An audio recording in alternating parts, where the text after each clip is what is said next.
Hi, so I'm throwing together a very quick video to accompany a document I'm going to send in the same email that just kind of gives an overview of a very high level overview of what's involved in deploying a Hyperledger application.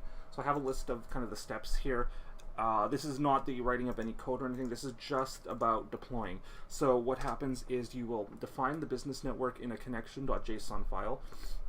You will use Composer to create the card. So you run from the command line interface Composer card create, and then there's a whole bunch of parameters you have to include. For the sake of brevity and to make things simple, I'm just excluding those parameters here. Then you have to import the card into the wallet, Composer card import, and then you will create the business network archive. It's a BNA file from a package.json that defines some of the parameters, and then you'll also have a model file, a JavaScript file, and a whole bunch of other stuff that are in the same directory. And then you would run Composer archive create, and then the parameters. Then the actual Fabric peers need to be started. So first one would start the channel, then one would run Docker and execute the peer, or execute the channel, and they will execute the peer, and then they will join the peer to the channel with this command. Then install business network onto Fabric. So you would use Composer now for this. I was using italics for command line stuff. I'm just gonna make this italic. So yeah, what you would do then is run Composer network install with the parameters that go with it. Then start business network would be Composer network start, because you have to both install and instantiate. And then the loopback REST API generator would be run, and once you do that, you provide certain options that it prompts you for. Then finally, in our case, there's the Node application layer. It's just run with node server.js. So over here I have this. Here is the shell terminal from where I am executing the Composer playground. The Fabric and stuff I actually started up yesterday. It's been running since yesterday, so I'm not going to show you that right here, but the peers are running. And then over here we have Composer running. In this window over here is where that's where Node.js is running, and over here is where the loopback generator is running. They all have to be running, as well as the peers. And then here's the so this is a very simple overview of the front end, but basically this is a form. It's going to have a lot more details in the future, of course, but it's just a form for filling out a service request. So the customer is currently signed in. They go to this URL, and it asks them for information, location, like where are they going to go to get their device fixed. So I'm going to put, I don't know, Chilliwack. They prefer Chilliwack.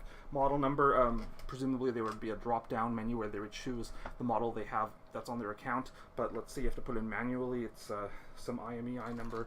I don't know. Describe the issue that you're experiencing. Phone broken. And then create service request. Yeah, one of the things I've been working on all day is a really stupid problem where... No, I think it worked. Okay. Did that work? No. Okay, hold on a sec. There was some weird bug. This is like what I've been spending like the past few hours on. Something causing things to just... I had to actually click the button a few times. Like, it's only registering every so often. There, see, I'm still working that out. It's the weirdest problem. I have no clue why it would like occasionally register button clicks, but it's a frustrating problem, but I'm dealing with it, and at least I managed to get it to work. It'd take clicking it a few times, but so that's now on the blockchain. So I'm going to go over to here. So service requests. Hang on. Boom. That's the one I tested earlier. This is the one I just tested now. That just posted just that second. So the application is up. This is the URL. It's going to be going up and down. You could go there if you want just to see what's going on, but it's going to be going up and down while I'm testing stuff and deploying stuff. But yeah, there's no domain name for it. It's just 138.68244.190, port 8000, and then I don't even know if I have an index page yet. Again, I'm just trying to test things out, get things working. I have all the other templates done, but it's just gonna have to put them up there and tweak them to make them look right.